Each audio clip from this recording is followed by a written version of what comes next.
Welcome to today's episode of Flight of Freedom. I'm very excited. I have a guest called Dr. Jody Carrington with me today. And I'm just going to read her bio and then we will get launched into the episode. So, Dr. Jody Carrington is a renowned psychologist, human connection expert, and best-selling author. She is a powerhouse speaker and fearless champion for authentic human connection.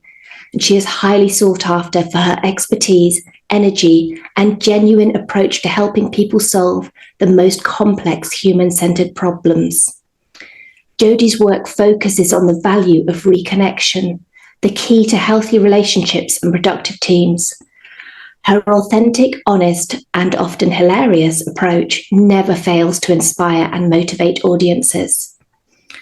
Dr. Jody Carrington is the founder and principal psychologist at the Carrington Practice, where she uses her 20-plus years of experience to empower the clients she connects with.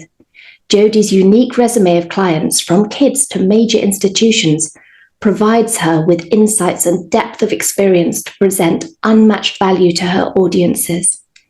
Her core message resonates with everyone from the practice to the world stage. Our power lies in our ability to acknowledge each other first. She is the best-selling author of Kids These Days, Teachers These Days, and the emotionally charged and introspective chart-topping Feeling Seen. She lives in small-town Olds, Alberta, with her husband and 3 children. She had 3 kids in 2 years to test her own resilience, and leads the amazing team at Carrington and Company. Jody, welcome to my podcast. Julia, thank you for having me across the pond. This is lovely. And happy Monday. Right, so I'm going to start with a few quickfire questions. Let's start first of all with, what's your favorite dessert? Oh my gosh, ice cream, hands down. Really? Any particular flavor? Anytime, anywhere. Anything with some nuts in it, I'm all in. Nice. What's your favorite smell? Oh my gosh, that's the best question anybody's ever asked me, because it takes me right back there. It's lavender. Wow. Mm-hmm. Why? It takes me back to my grandmother. I love the softness and the safety and the connection in that piece. You know, there's such an interesting psychological piece to all of the things. We take so much more into our senses than we ever do, you know, the things that we can cognitively reproduce. So that to me takes me right back to my childhood. Oh, beautiful memory. What is the kindest thing you have done for yourself over this weekend? Well, it's interesting because it was Mother's Day here.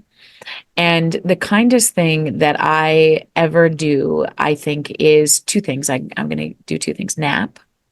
Give myself full permission to nap. We were not raised in a generation. I wasn't raised in a generation where you're allowed to rest very much. It's like a productivity and go, go, go. Don't be lazy. Absolutely. And as we're sort of living beyond human scale these days, the permission to slow down has been a whole new, I think, luxury for me. And I think the kindest thing is the grace I give myself as a parent to think that I'm not fucking up my kids.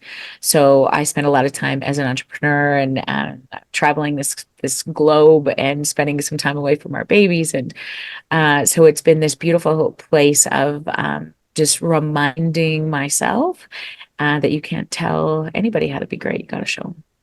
Yes, that's beautiful. What's the worst job you've ever done? Okay, so one time I worked for 3 days at a county shed, kind of like where we would have to go in and spray the weeds. So like it was like for the town of whatever, this county. Okay. And so it was a summer job and I was going to go in and all lots of conversations. Like I think I was the only female. There was a lot of posters of naked women everywhere. And I was like, this is fucking terrible. And so I didn't last for more than 3 days. Because I don't take direction well. That's the problem. And I was like, this is ridiculous. I'm out. So yeah, that was maybe the worst. I love asking that question. Everybody does a dreadful job in their teenage years. Oh, you have to. You have to. Yeah. Yeah. A rite So of many passage. people clean toilets as well. I did some Yeah. chambermaiding at a hotel. Oh my goodness, it was revolting. Oh, see, I can't even think about it. Yeah. What quality do you most admire in others? I think authenticity is the name of the game these days. And I think that it requires a bit of a vulnerability in a relationship. So I take a lot of responsibility to think about, can you get to somebody's authentic place? But when you get there, it's magic. I totally agree. And last question. If I gave you a magic wand and you could use it to do anything, anything at all, but Mm-hmm. only once, what would you use it for? I would undo colonization. Wow, that's really interesting. Mhm. Amazing. Okie dokie. Right, let's get on with the podcast. Can you tell us a little bit more about why you do what you do and what led you to do what you do? Yeah, you got it. So I grew up in a little town in Alberta, Canada, and very privileged. And I remember thinking, even as a little kid, if the big people are okay, the little people will be too. And one of my favorite teachers, I always talk about her, was Mrs. Holly Nordstrom. And we grew up in this little hockey playing town. Everybody played hockey, and I coached it and played it and all the things. And I can tell you the first and last name of every teacher I had. I can tell you what my bus driver's name was. And I cannot remember a single thing I learned from the literacy and the numeracy. Okay. So I go on to get a PhD, but what I remembered most was how people made me feel. And I remember my favorite teacher, where she was standing what she was wearing the day she had to tell us the then captain of our hockey team had been killed. And I remember thinking, even as a 16-year-old kid, if there's somebody at the helm of big emotion, the rest of us are going to be okay. And I decided then that I was going to be a psychologist because I said to my dad that night, I remember this conversation. I said, I want to be like Mrs. Nordstrom. And he said, oh my God, great. You want to be a teacher? And I said, no, I don't like kids. I think I want to be a psychologist. And so he was so excited to get me out of that little town because all we were doing is drinking beer and gravel pits that he was like, amazing. So like, what do we need to do to make this happen? And it took me 12 years to get a PhD. But I think, in the course of this time, I worked with an organization, our national police force called the Royal Canadian Mounted Police. I became a civilian member, and I started to learn what it looks like when organizations don't look after their people. If you get very disconnected from your experiences and how they play out in your body, that is where our biggest traumas live. Okay. Mm-hmm. So I left that organization and I finished my master's, my PhD, and I did my residency on the East Coast of Canada. And they said, you have to do a rotation with kids. And I said, listen, I'm not a fan. And they said, you're kind of like when we think you'd be a good fit. And so I started to learn very quickly that we know less about adults and trauma than we know about kids and trauma. And so I did a bit of a postdoc in child psychiatry. And my first job was on a locked psychiatric inpatient unit for kids.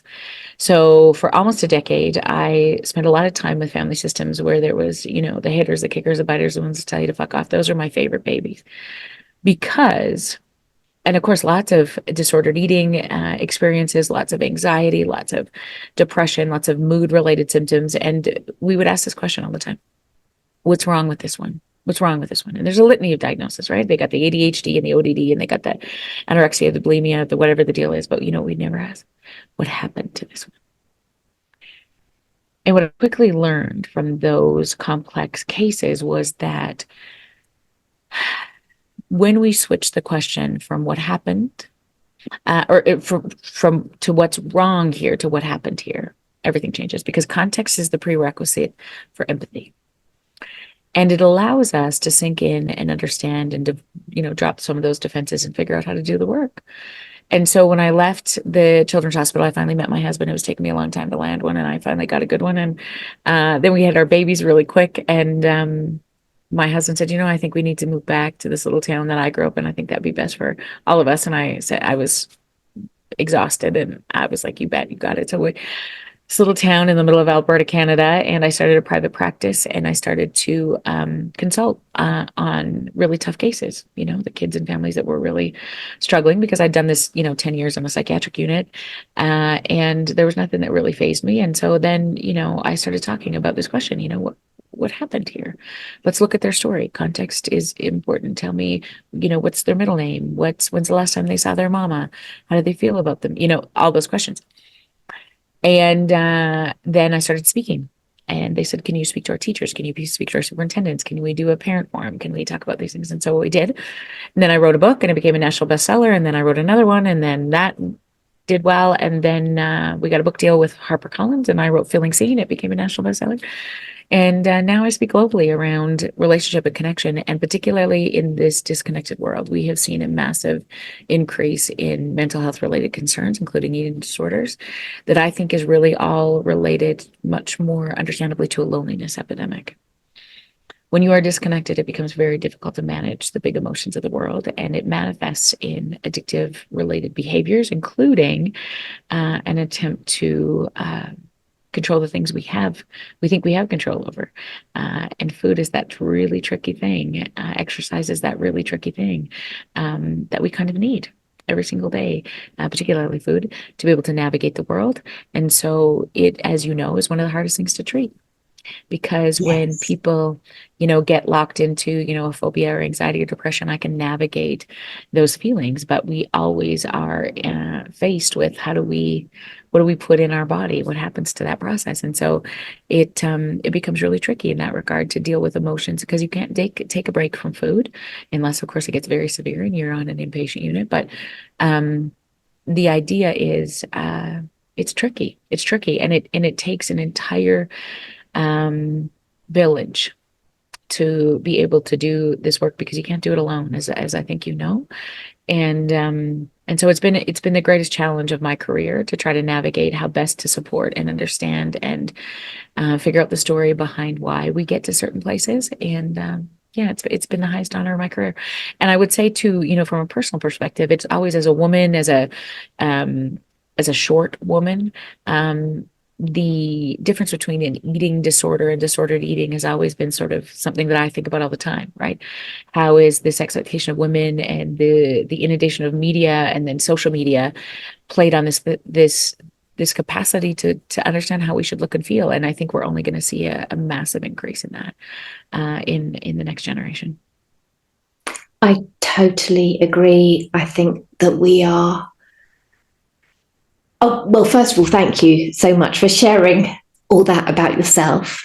I got carried away there, but yeah, I completely agree. We are sold this life that we're all supposed to aspire to, and that it's all that you'll be happy when, you'll be acceptable when, you'll be accepted when, you'll fit in when. And for somebody that has not had all their needs met in the past for one reason or another, those things are really important. The acceptance, the being accepted, the fear of judgment is huge. That's one of the things I come across most often with my clients. Is they're all afraid of gaining weight. Of course they are. That's part of the illness. And behind the fear of gaining weight is always the fear of judgment. When you go deeper and deeper, it all comes back to the fear of being unloved. Yeah. And people always say this to me, as a psychologist, they're like, does it always come back to your childhood? Yes. Yes, it does. I mean, and I wish this wasn't true, but our understanding of how the world works gets imprinted very early. And in those experiences, it doesn't mean that you can't undo or unshape them, but you can't address what you don't acknowledge. Yes. And so when we try to treat any issue from a very behavioral perspective, I can limit your food intake. I can navigate, not limit, I can monitor your food intake. We can figure out, what a scale says and, how much you're whatever is, okay? How many times you're purging, what you're doing in those places. It's all really fucking irrelevant until you understand why. Yeah, that's And just putting a plaster on the symptoms. It's isn't it not true? treating the cause. And the interesting thing about eating disorders, right, is sometimes you have to get very behavioral in the process to keep people alive. Yes, you do. And oftentimes we get lost in that process, right? Then, okay, so if we're meeting all these criteria and the scale looks stable, your blood work looks good, then we're good. No, no, no, no. Now the work is starting, right? Because the body keeps the score. So one of my favorite books on trauma by a guy named Bessel van der Kolk is called The Body Keeps the Score. I don't know if you're familiar with his work. Yeah, I've read it. Oh, great. And it's so critically important in this process of understanding what is happening in our systems when we let our body take over. And it often happens way before our head's even aware of it, right? And it is that reconnection between those two things. One of the most important, I think, work in this space is really around that emotion focused work, which is really what we do quite often in trauma, right? Because I don't care necessarily what happens to you. I'm much more interested in what happens inside of you as a result of what happens to you. Because we can have exactly the same experiences and process them very differently. And I often say this about people, we can go through a traumatic childhood, and we use that word trauma just so loosely, and nobody has a fucking idea what they're talking about when they say it. Because context is so important. I'll give you an example. If you and I are out frolicking in London, let's say, just hypothetically, we're regulated, our lids are on, okay? Now, out of the bushes, our story is that here's the background, okay? I hate dogs. I was bit once when I was 2. My babysitter made me watch Cujo when I was 6. Nobody ever talked to me. Like, I have this fear in my body. You, on the other hand, love dogs, okay? You breed them, you have 3, you're so beautiful with dogs, huh? And so we're out frolicking, we're walking, we're talking, everything's regulated and calm, and out of the bushes jumps a Rottweiler. Now, if I see the dog first, what happens to my system? I flip my prefrontal cortex. And how does the dog respond? Loses his fucking mind, right? Eats me. Okay. Now, same dog, same time, same space, same date. The weather's the same. You see the dog first. How do you respond? And how does the dog respond to you? It wags its tail, comes to me, wants to be stroked. So it becomes very difficult to identify what has been traumatic in your experience or mine in this way. And so it is so critically important. The issue in treatment often comes back to what is dysregulating us?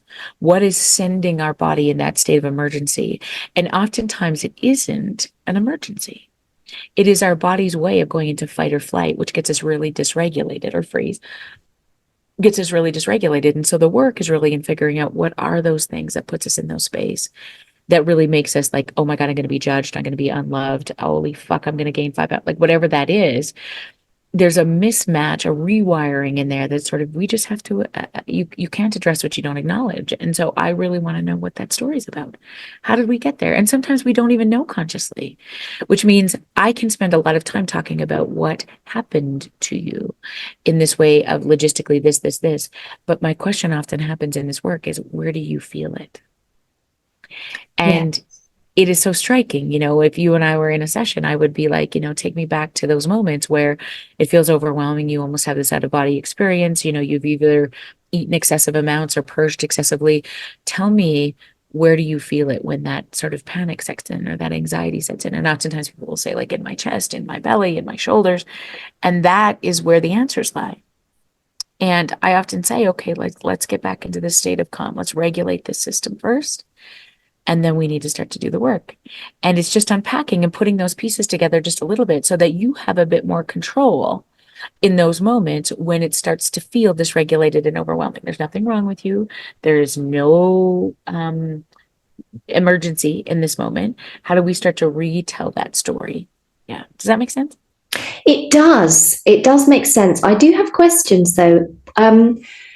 When I was deep in the anorexia, I felt that I had no connection to my body. And I don't think I would have been able to tell you where in my body I felt it because I was totally in my head. For sure. And this is why you can't do it alone. So this is why a trusted therapist, a team of people, really being clear on how dissociated you are from your head and your heart.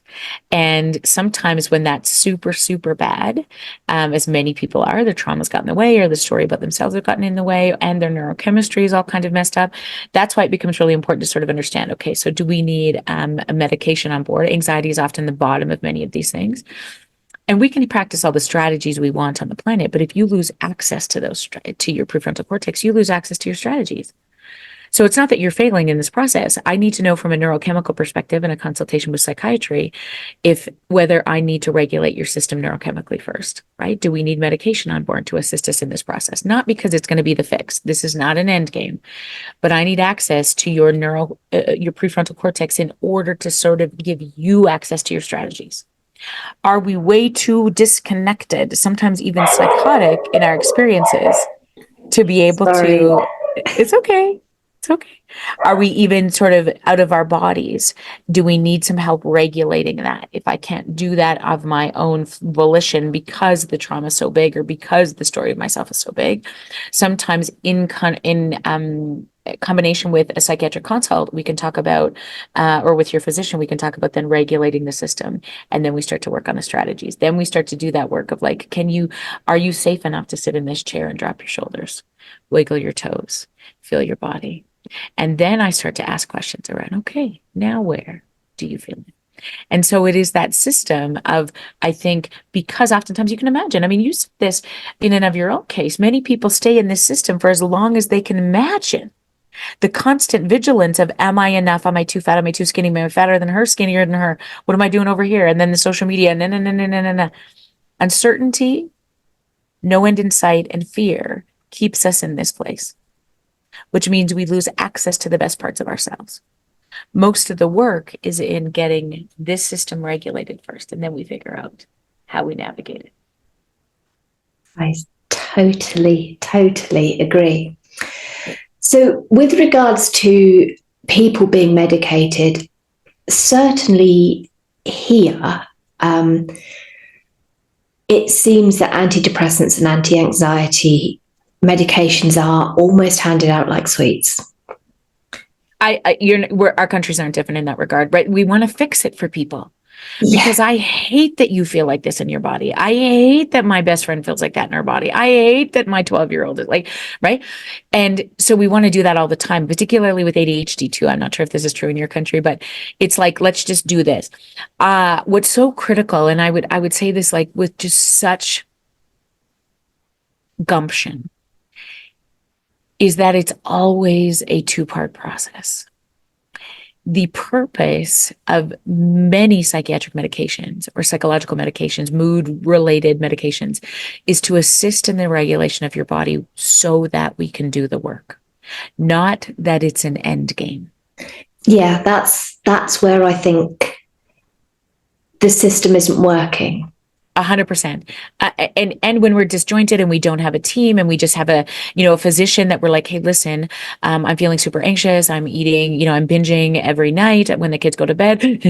We're like, okay, here's some antidepressants. Let's figure that out. Let's just get you less anxious. Okay. Then what? Why was I doing that? We often don't have a follow-up to figure that out. Yeah. And our healthcare system is so overwhelmed and so overrun. And we're just like, well, we don't know what's wrong. So then we're going to add medication. I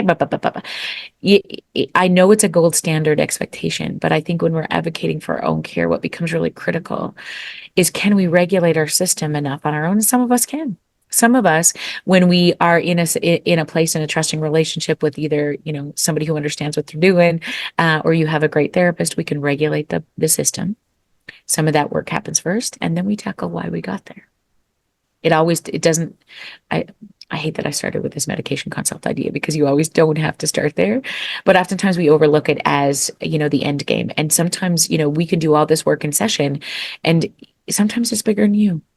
Yeah. Particularly when we get to this place of eating disorders, because it is so hard to do this alone, to battle it alone. And we often externalize, it, her, them, they, whatever is sort of pushing your family system around your body into a corner, making you sort of believe the things that it does, and put your system in that place. And so how do we externalize that together and fucking fight this bitch. We sometimes need a system. We need, you know, your partner to know what's happening. We need your parents to know what happened, you know, whatever it is, who's ever in your system. I think about this quite often with kids. And then do I need a little bit of extra help from a neurochemical perspective to be able to get back on track? And so that you have access to the strategies that we're going to start to employ. And then we then have all of those in place to sort of navigate it, right? And I know when we get to an inpatient place, or when we get to a really, you know, when psychiatry becomes involved, then there is all of those things that we have on board. We can monitor blood work. We can do all of those things because, my gosh, she gets tricky sometimes. Right? She'll be like, they won't notice. I'm going to hide it. I don't want to show anybody or tell anybody. And so it becomes really fantastic to be able to avoid one. But when you have a couple of people saying, no, no, no, no, no, you and me, you and me, you and me are going to come together in this process, it can feel so attacking. It can feel so like, you know, you're being watched. But I think sometimes what happens in the psychiatric underpinning of eating disorders is we lose the context of really what is going on around us. Because the body, particularly when we are really in a place of not consuming enough to be able to even allow our bodies to function, right? Which often happens when we get to a state of anorexia. And so it's like, okay, I need to trust the team a little bit in the process. But I would say, I mean, and I'd love to ask you about that. That's the hardest work, isn't it? When you are at your sickest, to believe that the system around you are trying to help. And it is often overpowering to be like, no, this is how I cope in the world, is I purge. This is how I cope. So, yep, no, I'll tell you everything you want to hear. Yep, no, I'm going to eat the calories. No, I'm never going to purge again. Yeah, I'm going to do those things. Not because you don't want to do those, but they become your allies. You feel safest or regulated. That's often why we engage in that process, is the regulation comes when the body is empty. The regulation comes, we've got that mismatch of what has happened to get us regulated. And we have to rewire that just a little bit. Yeah.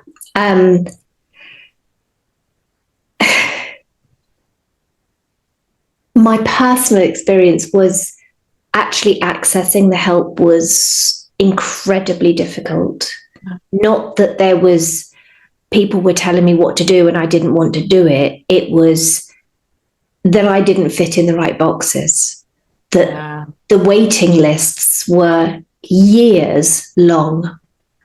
That there simply isn't, certainly not in my area in the UK, there isn't the help there. There really isn't. Amen. Which is why you're doing this. Yes. Right? Yeah. It's like, where do we start to understand what we need to do? And I think when you start to recognize that there is something not okay in your body, when it is dictating your every thought and feeling, that's how we start to know that it's becoming clinical. Oftentimes, disordered eating is common when we're trying to figure out. It's everywhere. Right. What it's happens? It's normal, isn't it? So normal. And there's a massive difference. And I would say that the defining characteristic between disordered eating and a clinical eating disorder is when it starts to consume most of your day. Yeah. When it becomes very difficult to function, when you're changing the way you operate, you won't go out, or you eat before you go out, or you're measuring absolutely everything. You're figuring out, is there a place that I can purge? You know, I can't go to this place if I don't have 26 hours to work out, or like, you know, whatever. When it's consuming the vast majority of your thoughts, that's where we start to get concerned around that sort of clinical space. And I think that what becomes really interesting then is, you're right, the advocacy for yourself. And people would say to me, there's nothing out there sometimes. And I hear you, which is why I was so interested, right? When this place for people to land becomes sometimes a starting point. Definitely. What are the resources we have available, you know, in our area? Where did you start? Where, you know, and oftentimes it is that connection piece that starts to matter. People who have been through the system that say, this is where I started. This physician made the most sense to me. This group became really important to me, because we know, you know, some of the most efficacious work starts to happen in group work in this place, because the first step is like, I really don't, is it just me? Yes, this is another one of the reasons I started this podcast, because an eating disorder can be one of the most isolating places to be. And I know for myself, I certainly told a lot of lies in my eating disorder. I manipulated people. I didn't like the person I was. Yeah. And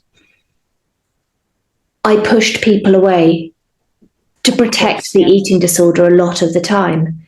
And for some people, a lot of people, they're so lonely, and they've pushed and pushed and pushed people away that they not only end up feeling lonely and isolated because the eating disorder is their world and they feel connection is really difficult, but they also have actually, over the years, disconnected from everybody around them, from family, from friends, and they are literally completely alone. Mm-hmm, mm-hmm, mm-hmm. How can someone begin the process of trying to reconnect from that place? Yeah, I love that question. And I think, in this very noisy world, we're very overwhelmed by media and social media. I mean, we're the first generation of parents that have had access to social media. And true, right? Kids these days have grown up with it. And I speak about that all the time. Our bodies have no idea what's going on in this generation because we went to university with we didn't have a phone on us, right? We know landlines. That's what we know. Huh? yeah. And in the past decade, when we think about the vast anybody can get us at any time. We're not used to that. Our parents, our children, any moment. Our employee, our employer, our customers, our patients, they can get us anytime. Our system is not ready for that. And the data that we get often, the opportunities we get to disconnect, to jump into a Netflix show or a crime scene documentary, further thwarts that idea of processing information that we take in every day, which understandably increases our need for control. And so although technological advances or the media onslaught has been problematic in some ways, what I think is helpful when you are feeling isolated and overwhelmed is really seeking the resources and support, even online, where not how to perpetuate an eating disorder, but where do you get help? Yes. So I think the idea of a podcast like this, I think the idea of, okay, in my area, where are support groups? What are the ratings on their support groups? Who are the physicians that know this well? There's rating scales all over the place. I'm not even sure, what's, applicable these days, but it's really this idea of, can you use the access to information that we have in this generation for good when you're really trying to claw your way out of it? And I think the other thing that becomes really critically important is then letting your people back in to the best of your capacity. So choosing that one who would be able to not judge as much as as possible, who needs to know how bad it is.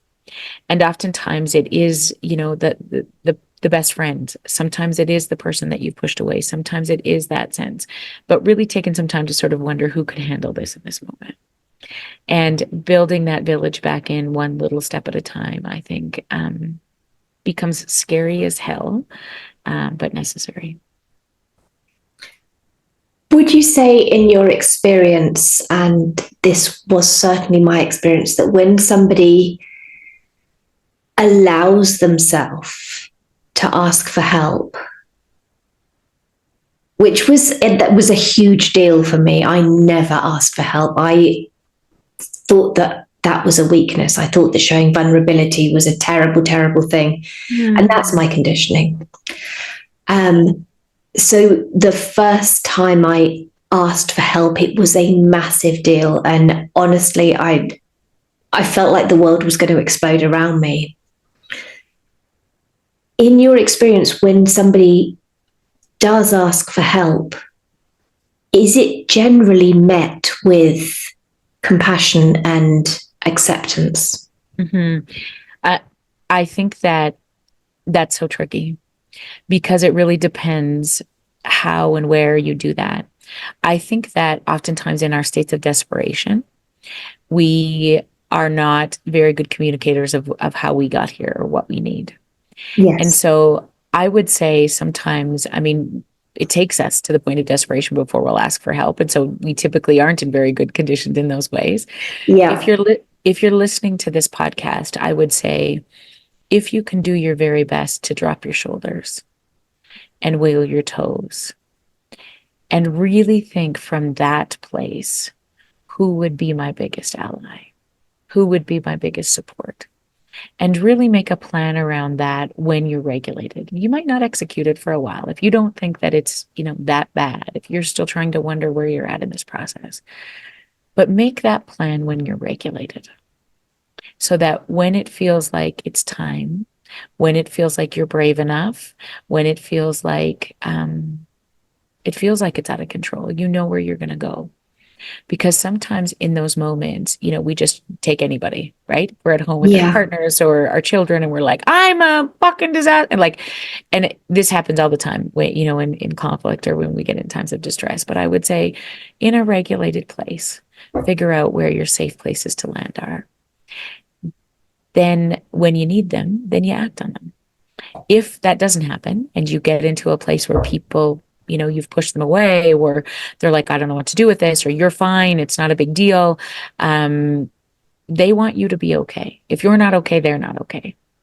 So if we can be in this place where it's like, I might need 2 or 3 on that list.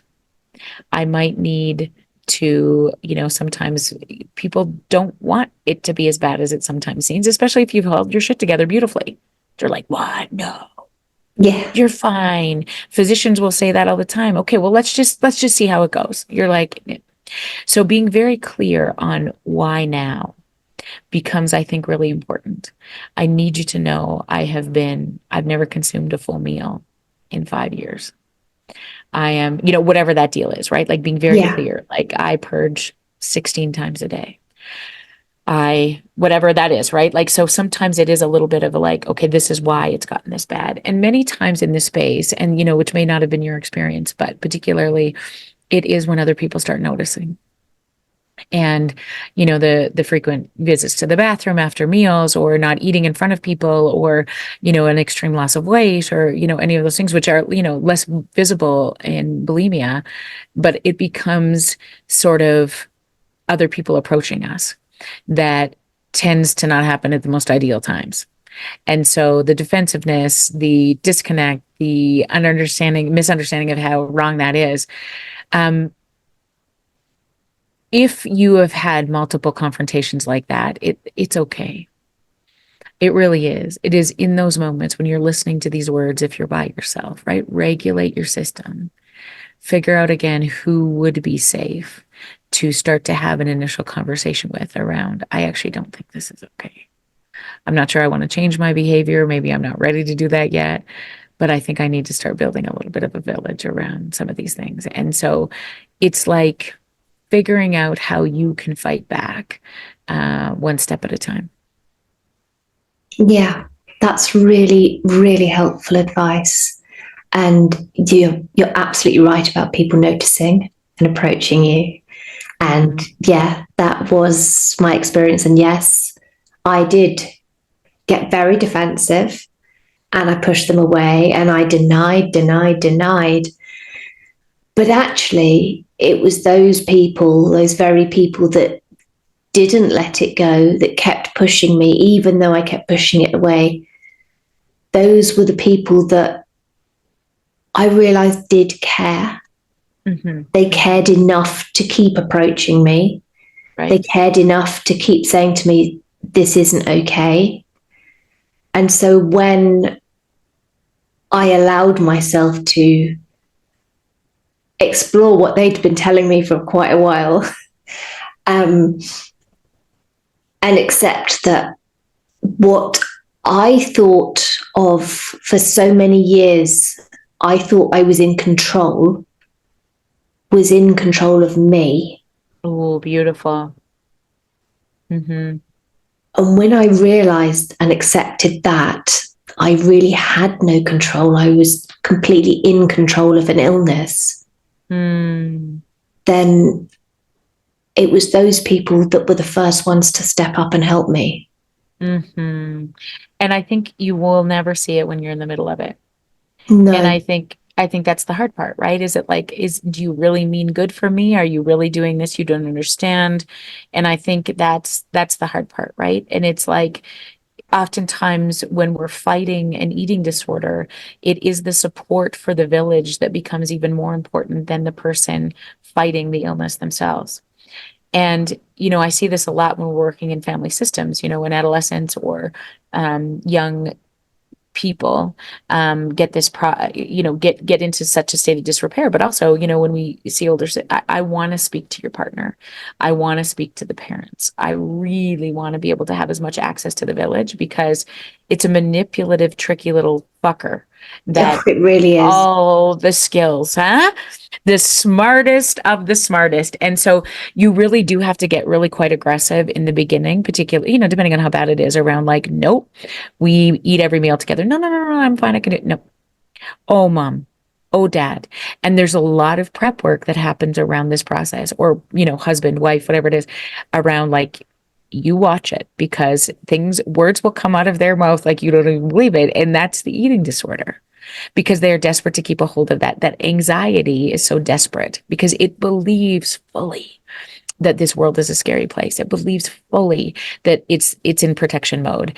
And we know then, as a healthcare team, that's miswiring, right? It's physically Yeah. harming you. And in fact, it's got the highest rate of mortality.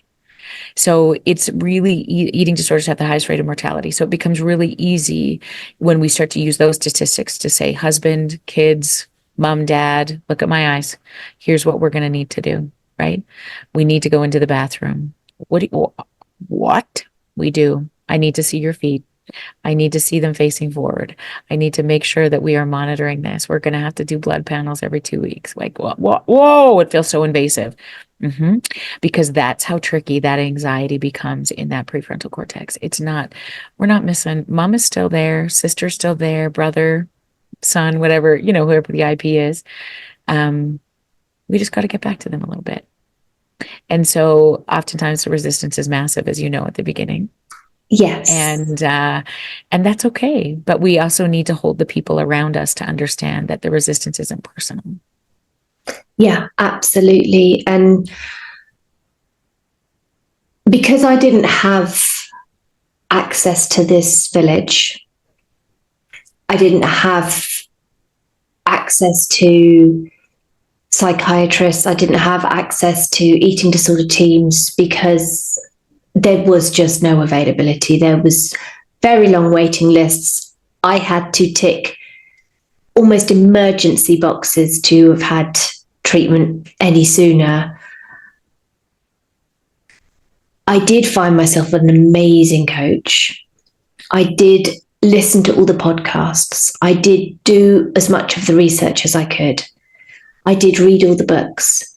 And because I knew what a sneaky, manipulative fucker the eating disorder is, every single meal I ate, I had a podcast or YouTube or something playing, or headphones on to drown out the noise of the eating disorder, to fill it with recovery this, recovery that, recovery everything, to create my own almost virtual support system. Wow. So that it could stop the noise. Well, not stop the noise, dull the noise, take the edge off the noise. There you go. There you go. So we had access to you again, right? And I think Yes. that's beautiful. And I think that sometimes, it does become our greatest gift to ourselves when we start to recognize that, one step at a time, we can build those things.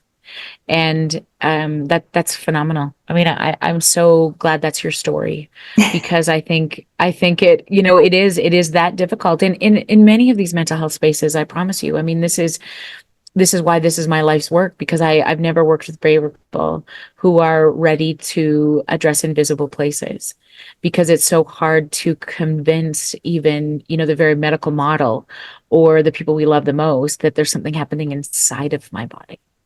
It's so much easier when it's like, I've got a broken leg, or, Yeah. this is the problem. It is a physical manifestation of something. Even when it's cancer, everybody's in. We're not embarrassed by that, right?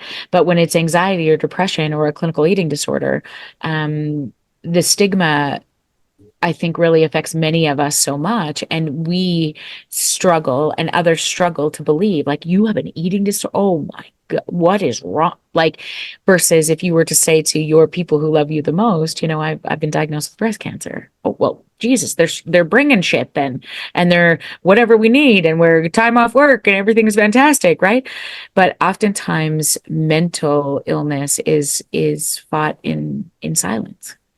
And eating disorders, as you said, very isolating and very difficult to control then, because you can't stop eating, right? You got to figure out how you're faced every day with the thing that is fucking you up the most.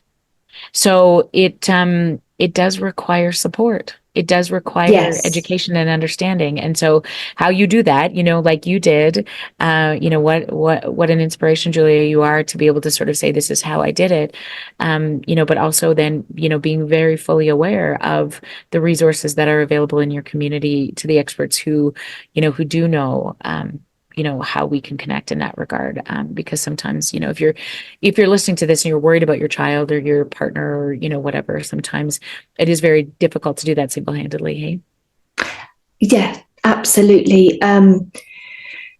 Getting help is the best thing I ever did. And I couldn't have done it completely on my own. My coach literally held my hand through the whole recovery. And she taught me how to start connecting with myself, how to stop being the world's biggest bitch to myself. Yes. And start treating myself as I would treat any other human being. Beautiful. Rather than thinking I was some kind of demon. Yeah. And so that starting to connect to myself then helped me start to connect to my husband, my children, my friends. And there's a whole ripple effect that just comes from that self-connection. Amen. I now believe fully that we can never fully connect to anybody until we connect to ourselves. Yeah, I would agree. And again, it's not something that we get out of the gate. It is an experience that is a lifelong deal. We sort of get into this place where it's like, I think it's a rite of passage. We have to figure out how others' opinions matter so much to us because our brains aren't fully developed. And then when we get really stuck in one of those processes, then it can take us off on some tangent that then requires us to sort of get back to this state of being able to regulate and understand, who we are and what matters to us, and what our story is and how it shaped who we are and what we believe of other humans. And that is a journey that is a privilege. And when you are surrounded by seemingly, or at least a few regulated people, you have the capacity to do that so much better. And I think when you're not, it is seeking and finding the ones or the resources that can assist in that process of really, from that regulated place, start to make some decisions that will put us in the direction that allows us to be much more open and authentic to the relationships that matter the most to us. Because, I often think about Ram Dass's quote. He said, "We are all just here walking each other home." Oh, that's beautiful. Isn't it? I keep it over my shoulder in my office because it's probably one of the most profound statements. It's changed my life as a for sure, as a mom and as a clinician, as a wife, as a sister, as a daughter, when I think about that process, because we're just walking each other home. None of us are getting out of here alive. Full stop. Exactly. And how we navigate this is the biggest key. Yeah. And what we go out with is the same as what we come in with. That's it. Yeah. Wow. I think we could just talk for hours, but we can't keep this podcast episode going for hours. Is Thank there you so much for having me. I loved it. Yeah, it's is great. there anything else you'd like to share with the audience? I just think like I'm just so proud of you for being able to create this this safe space. It is such a scary thing to talk about, and I think it really is in this time of such noise and overwhelm, and this developing beyond human scale, just giving ourselves some grace to realize that we're all going to be in this state of overwhelm. And when we not, necessarily the rhetoric of self-care is kind of getting old, but it's a bit of this idea of really caring for the self, the soul first. And then from that place, seeking to create the connections that we need to sort of live a much more richer, connected, open, available space life, is why we're here. So yeah, I'm just so grateful for that. And I do this, my whole life is around having these conversations. So I speak globally, and the books, you talked a little bit about that, Feeling Seen, is you can get it anywhere, and it's on Audible, and there's a course around it. All of those things would be great places for, I would love your community to land in ours. Amazing. Well, I will put the details of all those in the show notes. And it's been an honor to have you as a guest. Thank you so much for gifting your time and expertise to us. It's been just absolutely wonderful and such a privilege to meet you. So thank you so much. Oh, thank you so much. It was an honor. And listeners, thank you so much for joining us this week. I'd love it if you could rate this podcast 5 stars so that I can reach more people. And thank you again for listening. I will see you next week.